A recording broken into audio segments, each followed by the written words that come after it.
And we're live once again on another Tuesday, and I have a special guest in the house, a top voice. So, Krista, before we get stuck in with our topic today, by the way, let me just show everybody what the topic is. So, we're talking today about creating snackable content for the buyer's journey. But before we get stuck in, Krista, can you go ahead and just tell people who you are and what you do, and we'll start chatting. Hey everyone. Thank you so much, Gillian, for having me on your show. So I'm Krista Million. I am an ex-agency owner turned fractional CMO and the founder of From Zero to Six Academy, where I teach early stage entrepreneurs everything they need to know about building an online business. And I'm super excited to be here today to talk about snackable content. So I hope everyone is hungry. That's a great segue. I absolutely love that. And, it really is a delicious topic. It's a fun topic. And it really got me to thinking about, am I doing this? I don't know. I don't think I'm really doing this, especially I think as a LinkedIn Live person, it's a full course meal is a LinkedIn Live. So actually, before we kind of get into the conversation, let's define a couple of terms here. So first of all, we're going to be talking about it in the buyer's journey. So let's start with that and then talk about what snackable content is. So a lot of people might not be familiar with it. It's a marketing term. So just give us the sort of quick version of what is the buyer's journey. Oh, I'm so happy you mentioned that because the last thing you want is to try to feed a full course meal to someone who was just walking down the street and passing by in front of your restaurant.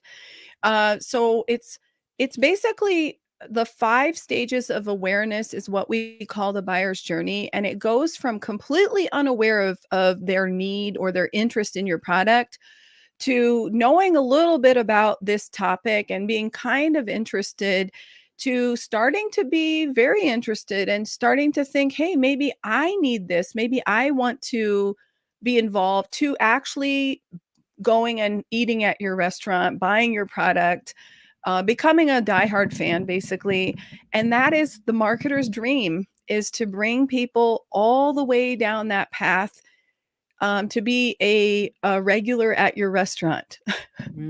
I love that. I love that. That's perfect. That's perfect. And I think that that's really important because if you are just doing stuff and you're at the wrong stage, and I think so much of LinkedIn is probably top of the funnel, which is like sort of that brand awareness that, catching their attention. So if you're just out there and you're trying to do all the part that's kind of further down the funnel in terms of buy my stuff, which, you could have the best content, but it's like, you wouldn't want to go out to somebody walking past your restaurant and whip them into the restaurant. You have to have those nice smells and catch their attention and all those kind of things. So that makes so much sense. Yes. So, I think today, if you don't mind, we can talk about with the analogy of food, like just starting with like that buyer's journey. And, I think it begins with, what do I actually want to eat? And a buyer may not know about your type of food. Like, I don't know about you, but I have Instagram and it's a dangerous app because I scroll and all it takes is to like a few recipes or food related things. And then the algorithm will flood you with even more. And pretty soon I'm like, oh, I can't go on here if I'm hungry because there's so many incredible things. But my point is I'm discovering new things that I would have never tasted before or known about. And I'm like, okay, I don't know what that is, but it looks really tasty.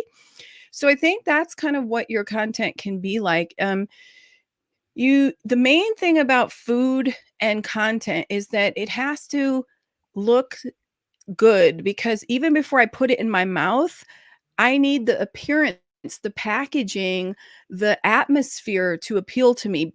So if you want people to consume your content, you can have the best content in the world, like a best home cooked meal or the best 5-star restaurant. But if your storefront is always boarded up and closed and the blinds are down and there's no sign, or the sign is just a blank, outdated thing, how will people ever guess what's inside? And so for me, that storefront is going to be your LinkedIn profile. Mm. Your LinkedIn profile, or let's apply this to a broader term, because we might repurpose this on Instagram or YouTube, wherever we're going to talk. Anywhere where you want to set up shop. So if you're going to be on these different platforms, even your website, that's your storefront. Mm. So ask yourself, how can I be putting out great content, but my storefront doesn't appeal? Or maybe it has the wrong sign. Maybe your storefront is giving off the impression that this is a Chinese restaurant, but you're really an Italian chef. So how are you going to deal with that, right? That's perfect. That's absolutely perfect. Sorry, I have a little kid. That's okay. That's live, and that's why we do live, because we're mothers, we're human beings. We're not just business people. We're business people that are humans. Okay. So I think brand confusion is a big one that I deal with, Gillian, and I think that everyone here by now knows that they need to put out they need to fill in their LinkedIn profile information. They need to put up some kind of a banner. But it's a lot harder than you would think. In fact, I have clients who it feels like every 6 months we need to update something in their profile. So it's not a one-time, that's it. Just like, your restaurant may need a fresh coat of paint to stay relevant and to get attention. I don't know about you, but if you live in a nice, quaint town where there's like pedestrian style streets where people walk down and they're looking for a place to eat, it will draw your attention that someone remodeled. And it's like, oh, look, they have a really fresh looking sign, or look, they decorated for the holidays like Valentine's Day or Christmas. So think of that when you think of your LinkedIn profile. It's like, how are you going to package yourself, your storefront, to make it appealing and keep it updated seasonally or periodically, just with something fresh and interesting? I mean, this could be a lot of work for some people. Some people listening are like, look, I can barely post, how do you do this? Well, let me tell you that it's never been more affordable to get social media managers and assistants and help. And you start off small. You start off with somebody who's willing to give you a couple hours every couple of months. And you're like, I need somebody to come in, brainstorm with me how to maybe update, refresh in my profile, because it's always preferable to have a second set of eyes on your stuff. And if you're not willing to do that, I'll give you an alternative, is to ask a fellow coach. And you say, you check out my profile and I'll check out yours. And it should be someone who understands what food you're selling. So they should understand. And what you want to ask them is, the two questions are, does it grab your attention and make you want to come? That's the number one question. And number two, is it clear, because the food that I serve? Does my profile, from a 30-second bird's eye view, does it reflect and match what I serve? And the person, I will guarantee you, 9 out of 10 times, they will say no, because you're much better than what your profile is reflecting. And then they'll tell you why. And what you need to listen to or ask for is, what are the descriptive words that they tell you about your brand? I'm in a call. Okay. The cat hissed at her. That's life. That's life. So I want you to understand, like, people need to think about that. So is your profile, like, let's talk about brands. Let's talk about color psychology. Just like a beautiful plate of food, the presentation is so important. Like, what you're going to eat, even before you eat it, you're thinking, wow, this plate looks so appealing. Have you ever went to a restaurant and they put the food in front of you and you're just like, I don't even want to eat it. It looks too good. And you want to take a photo right away, right? Because we live in an Instagram world. So it's like, is your food Instagrammable, right? Oh, that's great. That's a good one. Let's think about your content. So when I look at your profile, does it make me hungry to know more about you? And does it reflect the type of personality you have? Like color psychology, there's 12 brand archetypes, and these brand archetypes each have their own color. Like red is dominant, purple is royal, blue is trustworthy, okay? Green is, of course, ecological, nature. Orange is innovative and fun. Let me think. Pink is fresh and could be also more about love and stuff like that. White is purity, black is edgy. So I can go on and on and on. And then you can imagine in between, yellow is just a happy color, obviously. Lime green is one of my favorite colors because it's very, wow, you can't forget it, but you can't overpower people either. So, look at your brand and say, did the main color I picked reflect some of the characteristics, how I want people to describe me? Because it's the same as food. It's like, do you want to be salty? Do you want to be spicy? Do you want to be sweet? And subconsciously, people are actually looking at those things. They're looking at what your brand reflects. I love that. I love that. And you talked about not wanting to overwhelm people and people being overwhelmed. But if you think about it, if I was going to invite you over and I said, Krista, come and come over and visit with me. If I made you a big full course dinner, that's a lot of stress. I've got the roast beef going and the Yorkshire puds and the roast potatoes and all that good stuff. But if I just had you over for a glass of wine and snacks, that would make it so much easier. So If you think about this snackable content, if you're already feeling overwhelmed, that's probably the easiest content to make, not only for the people to consume, but for you to create, correct? We need to transcribe this and get some quotables, because what you just said is, I want to reiterate that is so important what you just said. LinkedIn and social media is not the full course meal. It's the happy hour. So we are literally right here. We are like at your local really cool restaurant, but it's only from 5 to 7 and it's time for appetizers. You cannot order any food yet. You can just order snacks and drinks. And the reason is the full course meal is when they're ready to buy. And a lot of people get that confused, Gillian, because I think it's kind of our fault as marketers. We tell people, give value. Don't forget to post value. And people are like, oh, I know what I'm going to post. And they overdo it. Have you ever gotten a newsletter and I'm literally like, I just woke up, I'm having my first coffee, and your newsletter is like printed like 5 pages long. And you're basically giving me a mini course in this newsletter. And I know you're proud of it because it's good content, but people aren't ready for that. They need to get their morning brew, or they need to get their one glass of wine. So consider your LinkedIn content and say, am I standing out, but is it bite-sized? Is it bite-sized? That's what we want on LinkedIn. I love that. And I've often found that I'm scrolling through the news feed. And when I'm scrolling through the news feed or the LinkedIn feed, I'm looking for just little tidbits, something that's interesting. So we can talk about, GIFs and memes and, all those kind of good little snackable things. Even a poll is, to me, short form video. But if I see a long post that's like, some people, they'll write a post that's like, it's pages.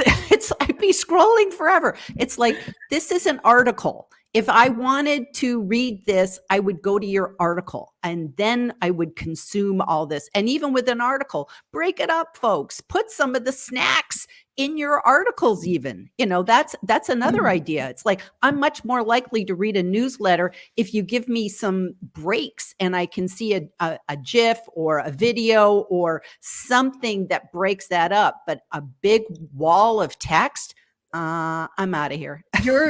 I want to shout you out, Gillian, because your newsletter is really good. Thank you. I've actually shared it with some of my clients who are like anti-newsletters. No one reads them. They're boring. But what you've done is you have given breadcrumbs. And that's another topic that we should talk about, is breadcrumbs. So for me, I'm going to come over to your profile because I'm liking the look and the aroma. So I'm like, this looks tasty. So that's going to be your banner that might pop, your profile photo, some funny thing you said in your title that got my attention. So think about how you can stand out in those aspects. I also really like taglines in the profile, in both the title and the banner, where you Mhm. say something. And what I like to use for taglines is think about not what you do, but what your ideal customer really wants. Mm. Like, and this is on the buyer journey. Who's the person who doesn't even know the term? For example, personal branding. I hate that word. Sorry, guys. Because now everyone's a personal branding expert. It's like the new hot thing to become. So instead of calling yourself a personal branding expert, why don't you say, I help you get noticed. I help you go from invisible to everyone's best friend. Or Mm. see, and so you describe to me what you do versus just saying, on the menu, we have the filet mignon. Like, I want a little bit of flair. I want you to say something that gets my attention versus all the other restaurants. So if you think of it, not just saying the fact of what you do, but describe it in a more fun, fresh way, you're going to get a lot more people who are curious about following you. Um, to go back to your newsletter, so the breadcrumbs. So when you do post something, it should be bite-sized, but like to your point, we have to break it up to keep people kind of interested. The longer the content, the more breaks we need. And Mm. it goes for video as well as articles, because those tend to be the longer pieces of content. So if you're putting out a video, and it's just you, there's no interview, you want to have some cuts and some zooms. I honestly am getting, some people overdo it with the emojis. I'll tell you, that's kind of a pet peeve of mine. Too many emojis popping up. Popping in. It's Like, almost like, okay, too much, too much. yeah, especially when it covers your face. I'm like, please don't do that. Um, but I think like there is a reason why video editing, even if it's 1 minute long, that there are some zoom outs, some cuts, some special effects, because we need, that's like the breadcrumb that keeps the person watching. I like that. And for your article, it's like cutting it up with what you said, like put in an animated GIF, put in, what do you use all the time? Those, Videos. I embed videos. you embed videos, Short short videos. videos. Yeah, and so one of the things I love about your type of content, and I'm telling a lot more people now to do a show, is because you basically can put out all your content for the month with like 2 good shows a month. You can produce 30 days of content. Lots of Because snacks. lots of snacks, because they're so, like, in 30 minutes you can have like 6 snackables for sure. And then remember, you can present them in different ways. So just Mm. like chicken, how many recipes do you know for chicken? Probably at least 10, but probably even more. Even if you're not a good cook, you've eaten at least 10 types of chicken, right? So some people tell me, well, what should I post? And I'm like, it's not about what you post, it's about your seasoning. What is your special seasoning that you're going to put together that makes even the blandest things sound new and fresh? I love that. That's wonderful. That's wonderful. Okay, so let's hop over to the comments and see who we've got here. We've got a lot of snackable experts in the audience today. So start off with Jeff Young, because he is the king of the gifs. GIFs or GIFs, and he has GIFs and GIFs about the argument of GIFs and GIFs, which just and all like it gets so meta there. But he says, in keeping with the theme today, I'm watching you from YouTube because LinkedIn Live has been glitchy and distasteful. So that's okay. That's good. That's good. Mary Wu says, I don't know what that means. Okay, I'm here with my lunch. So that everybody's jumping in on the food theme today, which is absolutely lovely. Lois Cliff says, looking forward to finding out about healthy content snacks for a great feed. That is absolutely yum. And that's absolutely true, because sometimes too, Krista, you talked about how, sweet and spicy. It's like, what's your brand? It's like Lois is all about health. So it makes sense that her snackable content is going to reflect that in everything she does, everything from her colors to what she talks about. She's not going to start talking about, I don't know, eating McDonald's, or maybe she will in a negative way. No, and that is again so important, because imagine that you go to a restaurant and it's supposed to be like a 5-star restaurant, and you probably come prepared like for a date night, and you're dressed up nice. And you're like, this is, and you know the prices, there's like 3 or 4 dollar signs, or this is going to cost us a pretty penny. Then you get there and it looks like a dive bar, and there's like dirt all over the floor, and it's just terrible. So my point why I'm saying this is because I think that the way you show up in one area is the way you need to show up in every area. So people today want to see the authentic you. So if you're just kind of pretending on social media to be a certain way, sooner or later your gig is going to be up, because people are going to start seeing inconsistencies, and that's where they lose trust in you. So if you want to become a brand that people find endearing and trust a lot, they're going to look at everything. They're going to look at all kinds of things about you, and a lot more than you even realize they're going to look at. So if you're what I like to say is, if you just took a snapshot of us and you took a guess at what we do, like if you scrolled through my LinkedIn profile for 5 minutes and you're like, what could she possibly do? You probably wouldn't think I was a banker. No. You see, my content is light and it's funner, and it's, so you can pretty much tell that I must be in a marketing field or content related or something like that. So do that test on yourself and say, am I showing up consistently? Because I've seen people show up and say, I am this, but then in their content, I'm like, no, that doesn't match to your brand. So think about that. Are you sticking with your brand? Because your loyal customers, they want to invite their friends to your restaurant, and they want to say, here's what to expect. When you come to her restaurant, you're going to have the best burger in the whole city. And then they come, and one night there's a burger, and then there's like some weird new thing, and you're like, I'm confused. What happened? Your loyal customers will not be happy. So, Yep. You have to kind of stick with who you are. And that's why it's really important to have those descriptive words and say, like, how do I want other people to describe me? If people are talking behind my back and saying, you should really watch Gillian's show, this is why. What are the top 3 reasons that what are you going to get out of watching her show or following her or getting her newsletter? And a lot of times this intimidates people, especially people who are just starting their content journey. They're not able to post very often. So here's what I say. What would you want people to say? What would you want people to say? And sometimes we have this part of us that we're hiding, we're holding on to inside. And it takes a coach to kind of help you release your greatness. So I'm like, well, what do you really secretly want to be? Who do you want to be secretly? Because I know it's inside of you. It is the authentic you, but you're hiding it. It's like And knocking on the window to come out. Yes. And that's what, so instead of trying to produce, McDonald's style food, just because you see a bunch of influencers doing it, you're trying to copy them, come up with your own secret recipe. And don't be afraid to fail. Don't be afraid that sometimes it's going to be too spicy for some people. Sometimes you're going to get the sauce wrong and it won't turn out as well as you thought. But if you keep doing that, you're going to end up being a winner wherever you go, because that's the true you. And that spice is something that's actually your superpower, your unique value proposition. It's not that you're doing your craft better than everyone else. It's because you're doing it with more authenticity, where other people are holding back the real them.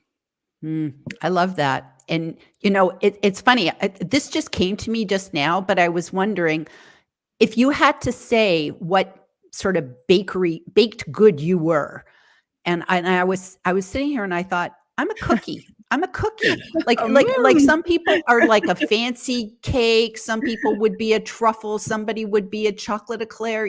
Everybody would have their thing. But if you took your food, and I just like sweets better than sour, so I'm a sweet kind of person.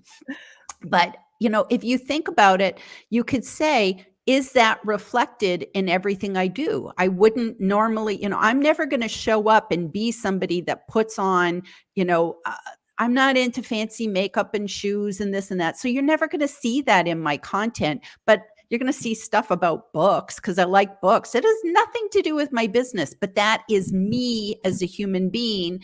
And I would make edible books if I could. Well, and that brings me to another thing. I like that question. If anyone wants to answer in the chat, what kind of flavor are you? I love And that. what would you be as an as a bakery pastry? I think that for me, I would definitely be like a cinnamon bun. I would like to be a cinnamon bun, warm out of the oven, that you can lick the cream off, and it's got the right flavor of like cream cheese with the right flavor of cinnamon, and then in the middle, it's got a lot to chew on, so you feel really warm and fuzzy afterwards. Um, I hope that that's what I'm giving to people here. But what you just brought up is another point, and I know we could talk for a long time. I know we're almost at time, but one of the takeaways I would love to share with people here is the idea of having a signature element that you become known for that's not directly tied into what you do. So Okay. I think that's important because sometimes we try to be all professional and we're like, I want to make sure everyone knows what I'm offering, what I'm selling, what I do for a living. But I think that you have to stand out from so many other people who are doing that profession. And one of the ways to do that is to have some signature items. Like, let's say that you have a cat and often you let your cat come into your videos or you showcase your cat. That's cool. Or maybe you always wear these big loopy earrings, or there's a guy on LinkedIn who always wears slogan tees. And I Mm. laughed at him like, how many of these do you own? You know, you need to open a business with these things.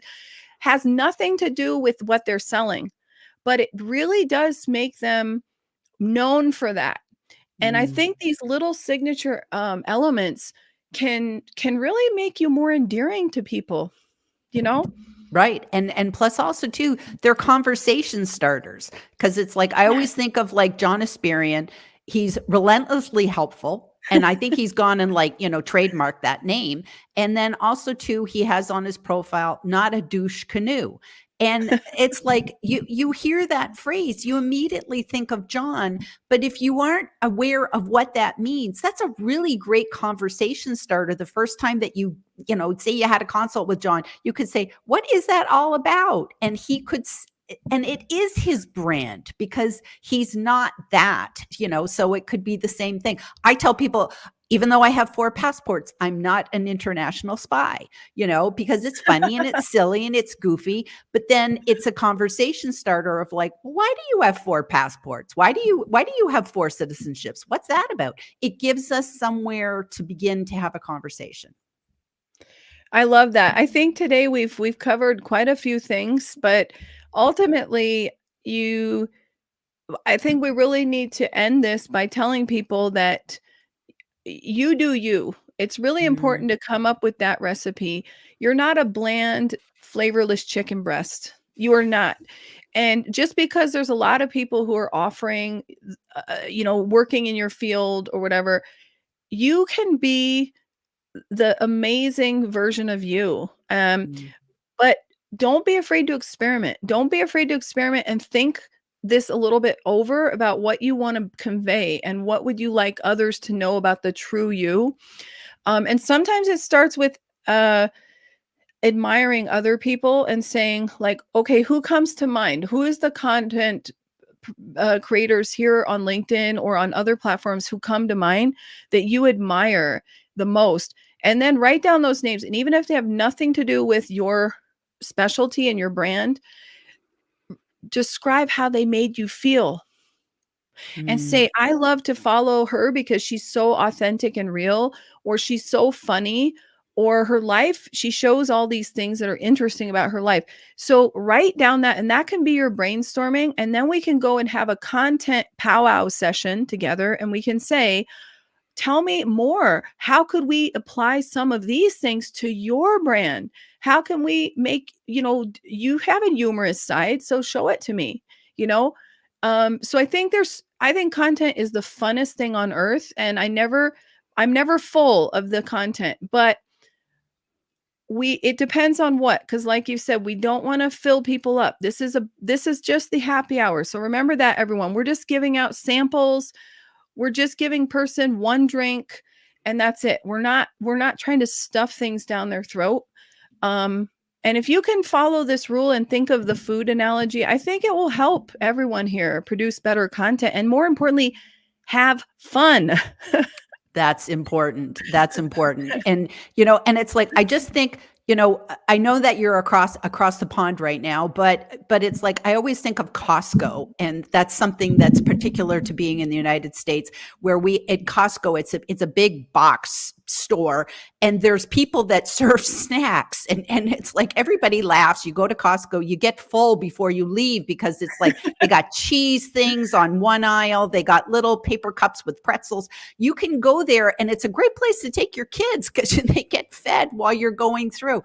But it's like, we need to be those people at Costco with the trays of the different snacks and saying, here, try this, and maybe that's to the bottom line message, Krista, of people needs to just experiment, see what you like, what snackable content attracts you, and then just give it a try. It could just be a meme or a GIF of this or that. There's just so many different things that you could do out there. Just give it a whirl. I love that. And I think saving people's profiles is hard on LinkedIn. That's another thing, is like, one of the things I would recommend is, if you use Google Chrome, you can actually create a bookmark, and you can say my favorite creators, or you can say new people to check out. And I think Twitter does this much better because, well, X, Twitter, they let you create lists. And I love that, because I wish LinkedIn would give that to us. You have to have like Sales Navigator if you want to do that.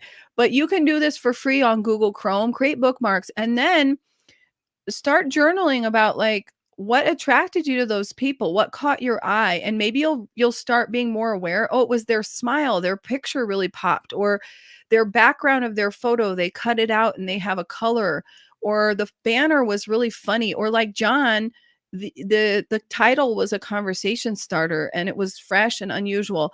So put those things down, and then you'll have your bullet list and go through your profile with a checklist and be like, how can I make mine more attention grabbing? How can I add something personal that gets more attention, etc.? That's perfect. That's perfect. So we'll close on that note, because it's good. You have provided us with such great value today, Krista. Once again, congratulations on becoming Thank you. a LinkedIn top voice. That's a great achievement. And I'm excited for everyone else. I know there's tons of people. It feels like, it actually makes me feel really proud to know so many people that just got named Me top too. voice. So it's just Me like, too. I feel yay! the same. I'm like, finally, the people who like were I would say like, The we're worker really bees. the worker bees, they put in the work, they have good content. Finally, some of them get recognized. And so for the people who didn't get the top voice right now, keep going, because I think that even though it might be silly to think it matters, ultimately good work will always pay off. And so just keep going and don't count the likes. My likes fell a lot when they did this algorithm change, and I just kept going. I'm like, I'm going to put out content because I like this content and I know I can help people. I can make people smile. I'm going to keep putting it out there. So have that attitude and don't be It's like getting on the scale and thinking, oh, I lost 1 pound. Now I'm 1 pound. Throw the scale away. Don't be measuring every single week and being obsessed with the numbers. Have fun and you'll be fine. I love that. I love that. Okay. Well, thank you for being here today, Krista. Thank you for everybody. I encourage you all to follow Krista, and she's just got great snackable content for you. So just get on over to her profile, check her out. And thank you again for being here. And we'll see you guys all next time. Okay. Bye, everybody. Bye.